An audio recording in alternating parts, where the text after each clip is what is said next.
राजनीति में नीचता का अंतिम स्तर आ गया है कि अब लड़कियों को और महिलाओं को से बेइज्जत कराने के लिए जो है राजनीति की जा रही है।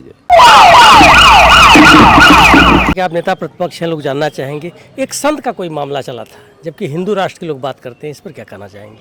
ये सब अपना लोग जो है राजनीति की रोटी सेक रहे हैं और जिसको चाह रहे हैं सम्मानित कर रहे हैं, जिसको चाह रहे हैं अपमानित कर रहे हैं। हमने तो कहा कि बहुत बड़े आप सनातनी हैं, हिंदू धर्म के रक्षक कीजिए। मैंने सदन में इस बात को कहा कि एक चीज़ को बता दीजिए आप कि जनपद बलिया में नरही थाना का आईजी ने जब छापा मारा तो 15 लाख रुपया पर डे का इनकम उस थाने पर था।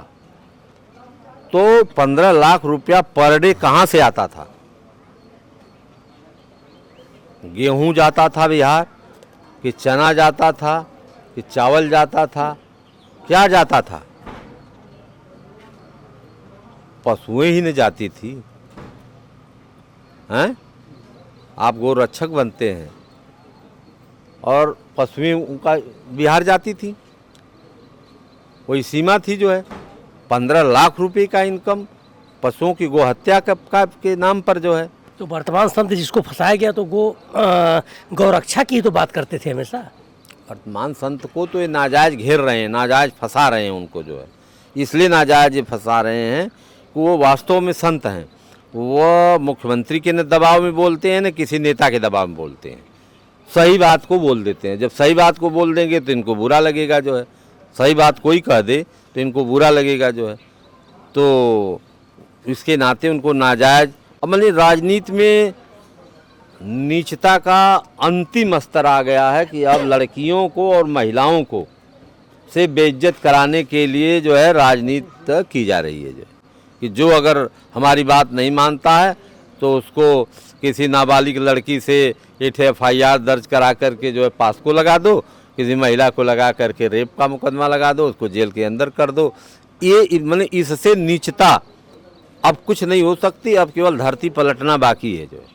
सर, चुनावी रणनीति पर कुछ बोलेंगे? चुनावी राजनीति तो सब चल रही है अपने जगह से। सब लोग पंचायती चुनाव में बड़ा उहापोह मचा हुआ है कि 2027 में होगा कि 28 में होगा कि 29 में होगा। देखिए, जहाँ तक मैं सरकारी कोई बात नहीं बता सकता क्योंकि मैं शासन सरकार में नहीं हूँ, लेकिन इतना ज़रूर बता सकता हूँ कि भारतीय जनता पार्टी की सरकार पंचायत चुनाव से डरी हुई है। पंचायत चुनाव में यह इनका रिजल्ट 10% भी इनको नहीं, 90% इनके खिलाफ होने वाला है। इस नाते पंचायत चुनाव को जानबूझ करके टालना चाहते हैं कि विधानसभा का पहले चुनाव हो जाए, इसके बाद हम कराएंगे। ये इनकी प्लानिंग है। सर, आप शिक्षा के मलसी हैं सर, वर्तमान में शिक्षा क्या स्थिति चल रही है? वर्तमान में शिक्षा की स्थिति यही चल रही है जो है कि फार्म भरा जा रहा है, परीक्षा हो रही है, रिजल्ट आ रहा है। फार्म भरने के लिए सरकार चिंतित है और परीक्षा कराने के लिए चिंतित है। पढ़ाई पर कोई ध्यान नहीं है। और यूपी बोर्ड एशिया का सबसे बड़ा बोर्ड, उसके विकल्प में भारतीय शिक्षा बोर्ड की सरकार ले आ रही है जो है।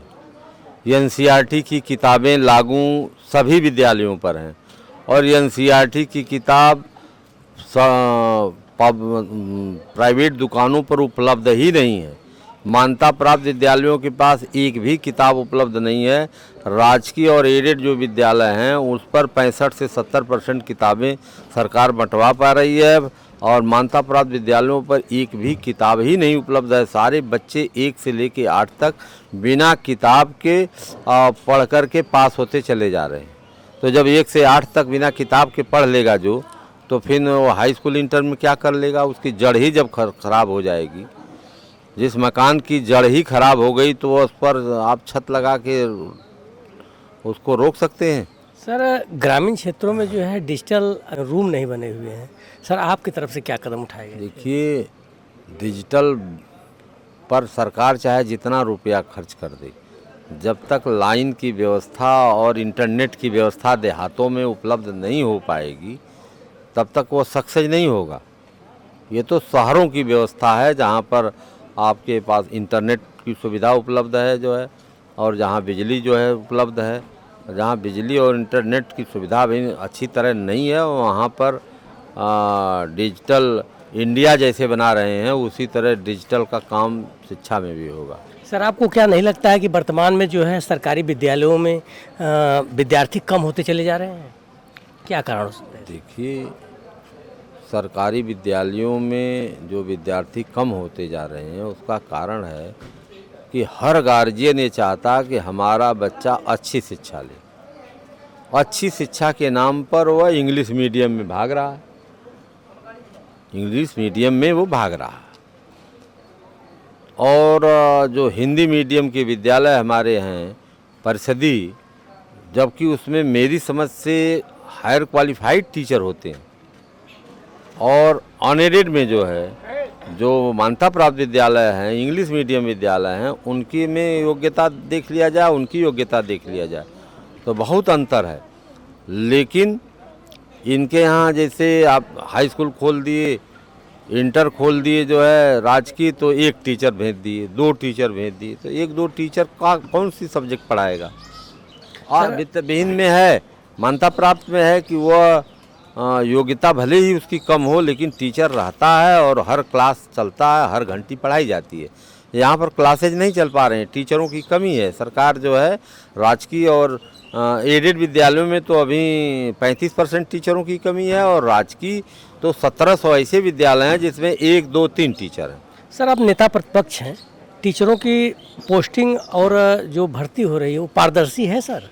नहीं, टीचरों की जो भर्ती हो रही है उस पर हम कई सदन के अंदर बहुत सवाल उठा चुके। जो है बेसिक शिक्षा में जो भर्ती हुई उसमें जो है आरक्षण का घोटाला हुआ, जो है जितनी नौकरियां निकल रही हैं वो सब अनारक्षित जो सीटें हैं 40%, उसको तो भाजपा अपने लोगों को ले रही है। अनारक्षित 40% में सबका हक होता है, बैकवर्ड का भी, शेड्यूल का भी, सामान्य का भी। जो तेज लड़का होगा वो अनारक्षित में 40% जाएगा। EWS जो है 10% है, बैकवर्ड और शेड्यूल मिला करके 49.5% है जो है, तो 49.5 ही ये नहीं दे रहे हैं। सर, वित्तविहीन विद्यालय जो हैं आपसे बड़ी उम्मीद लगाए हैं सर, उनके लिए क्या करना चाहिए? वित्तविहीन विद्यालयों के विषय में मैं लगातार संघर्ष कर रहा हूं और उसी संघर्ष से मैं यहाँ तक आया हूं। वित्तविहीन विद्यालयों को मानदेय देना नहीं चाहते हैं। हमने कई बार माननीय मुख्यमंत्री जी से सदन में भी डायरेक्ट बात किया इस बिंदु पर, तो उत्तर देने से बचते रहे। और सेवा नियमावली बनाने की बात मैंने किया तो सेवा नियमावली का खाना पूर्ति चल रही है। अब देखिए कितना दिन में वो पूरी हो पाती है, लेकिन मानदेय देने के पक्ष में नहीं है। इनका कहना है कि प्रबंधक रखा है, प्रबंधक जाने। सर, नई शिक्षा नीति पर कुछ बोलेंगे आप? नई शिक्षा नीति के विषय में मैं बता दूं आपसे कि 2020 में लागू हुई। NCERT की किताबों की जो मैं जिक्र कर रहा था, आज तक NCERT की किताबें सबको उपलब्ध ही नहीं कराई गई, और NCERT की जो चीज़ें उसमें लिखी हैं उसका आज तक ये अनुपालन किए ही नहीं। बस NCERT नई शिक्षा नीति 2020, आज हम खड़ा हैं कहाँ? 26 में। परिवर्तन कोई परिवर्तन नहीं, कोई परिवर्तन नहीं। केवल परिवर्तन इतने दिखा कि NCERT की किताबें जो है प्राथमिक विद्यालयों में लागू हुई, एक पाठ्यक्रम लागू हुआ, वह भी आज तक उसको लागू नहीं किया गया। चलिए सर, ठीक है। कोई विशेष अभियान था इसमें क्षेत्र में आपका आने का? नहीं, हम हमारे बहुत नज़दीक हैं। सुने सर, कई नौजवानों को प्रोत्साहित करने के लिए कहीं और वहाँ पर वो अथवा है, प्रतियोगिता है जो है कुश्ती की, तो वहाँ चले जाएंगे जो है अपने लोगों का मनोबल बढ़ाने के लिए। और चलिए सर, ठीक है, बहुत बहुत धन्यवाद। जो है वर्तमान में हमारे शिक्षक MLC लाल बिहारी जी जो है हम लोगों के बीच में थे और यहाँ पर जो है उद्घाटन समारोह में आए थे।